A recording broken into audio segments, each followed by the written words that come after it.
Chapter 26.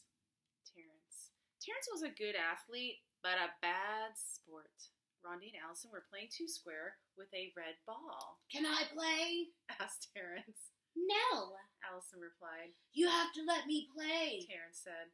Lewis says we have to share the balls. Well, we're not sharing with you, said Allison. Oh, let him play. Rondi. All right, said Allison. We'll play three square. You better play right. I forgot what it was. I will, said Terrence. Allison bounced the ball to Rondi. Rondi bounced it over to Terrence. Terrence caught it and kicked it over the fence.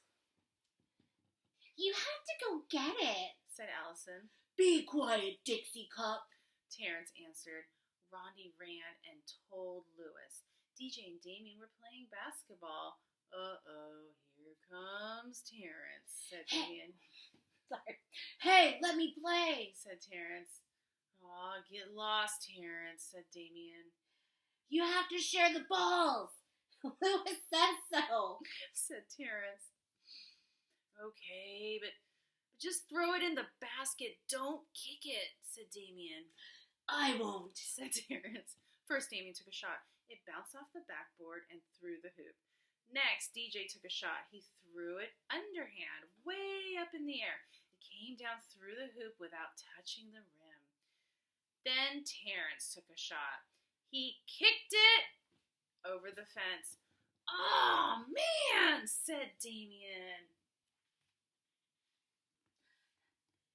Take a train, peanut brain, Terrence answered. DJ went and told Lewis. Stephen, Calvin, Joe, John, and Leslie were playing Spud. Stephen was it. Everyone else had a number. Stephen had to throw the ball up in the air and call out a number. The person who had that number had to try and catch it. Can I play? Asked Terrence.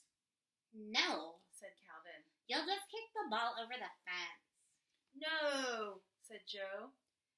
No way, said John. No, said Leslie. Sure, said Stephen. Newcomers are it. He gave the ball to Terrence. Just throw the ball up in the air and call out a number between 1 and 5. Okay, said Terrence. The children formed a circle around Terrence. 1,000,000! yelled Terrence as he kicked the ball over the fence. What did you do that for? asked Stephen. Eat a frog, warthog, said Terrence. Stephen ran and told Lewis. Terrence looked around. There was nothing to do. There were no balls left. Lewis walked up to him. He was followed by Allison, Rondi, Damien, DJ, Stephen, Calvin, Joe, John, and Leslie. Oh, what's the matter, Terrence? asked Lewis. There are no balls, said Terrence. Do you have a green ball? Nope, said Lewis. All of my balls have mysteriously disappeared. Oh, golly, said Terrence. There's nothing left to kick. Oh, nothing left to kick? asked Lewis. Oh, I don't know about that. What do you think, Rondi? Is there anything left to kick? Rondi thought for a minute, then she smiled. She was missing her 2 front teeth. Yeah, there's something left to kick, she said. Well, where is it? asked Terrence. Oh, let me check with Allison, said Lewis. Allison, is there anything left to kick? He winked at her. There sure is, said Allison. What? asked Terrence. Well, how about you, Damien? asked Lewis. Can you think of anything? Damien nodded his head yes.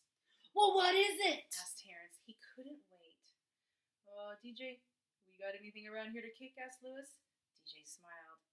Yes, we do, he said. Give it to me! Give it to me! Terrence demanded. I don't know if I should, said Lewis. What do you think, Calvin? Should I give it to him? I think you should, said Calvin.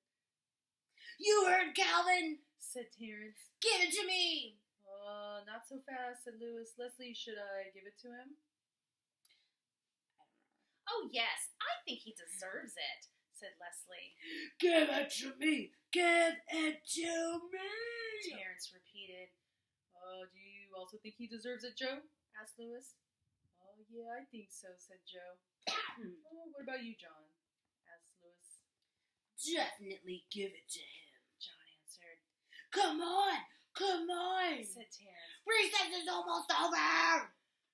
We'll leave it up to Stephen, said Louis. Whatever he says, go. Let him have it, said Stephen. You heard him, Louis, said Terrence. Let me have it. Oh, okay, said Louis. He picked Terrence up and kicked him over the fence. Woo! Ah!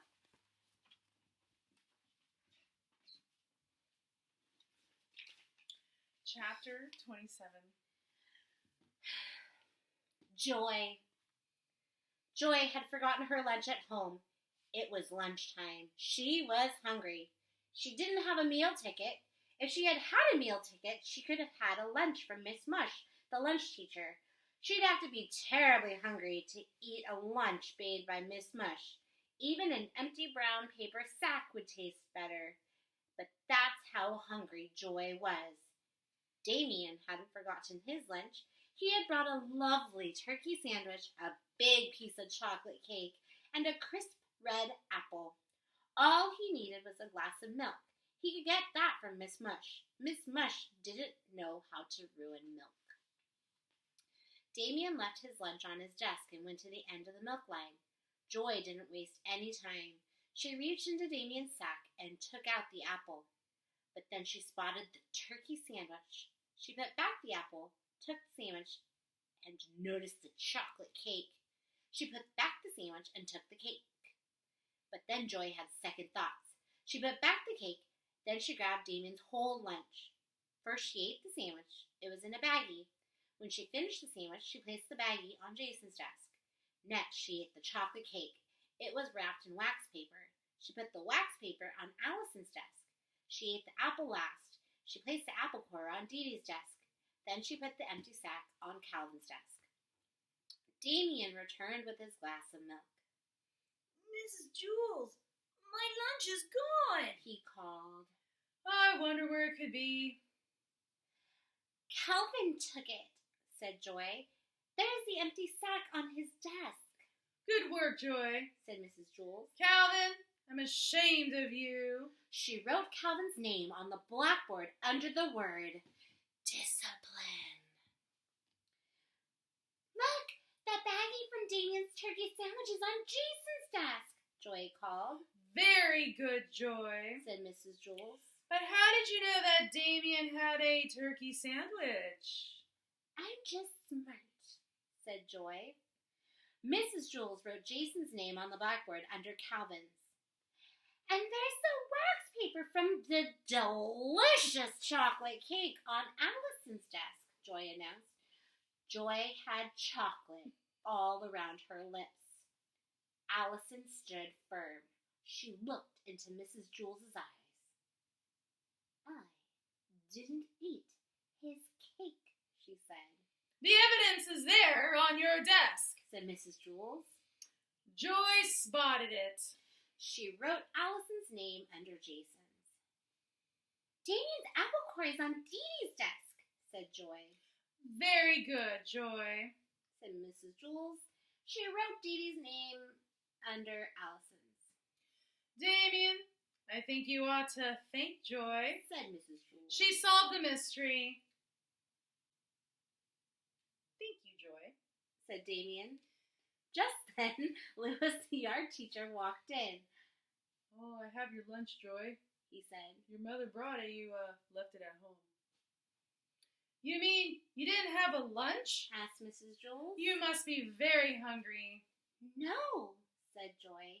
Not really. Since Damien didn't get to eat, he can have it. Thanks a lot, said Damien. You're the greatest.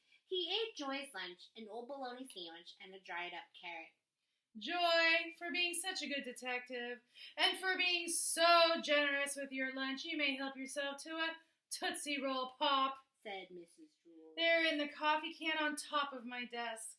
Joy took one. Then, when Mrs. Jules wasn't looking, she took another. Calvin, Jason, Allison, and Dee Dee had their names on the blackboard under the word discipline. But they were good the rest of the day, so at 2 o'clock, Mrs. Jules erased them. They forgot all about the whole thing. Damien had a lousy lunch instead of a great lunch, but 5 minutes later, it didn't make any difference. He couldn't taste it anymore, and he was full. He went outside to play basketball and forgot about the whole thing.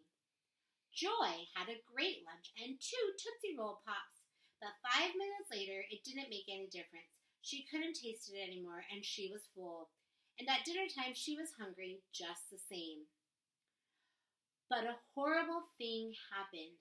Joy couldn't forget about filching Damien's lunch, and for the rest of the year, every turkey sandwich, piece of chocolate cake, apple, and Tootsie Roll Pop tasted like Miss Mush's porridge.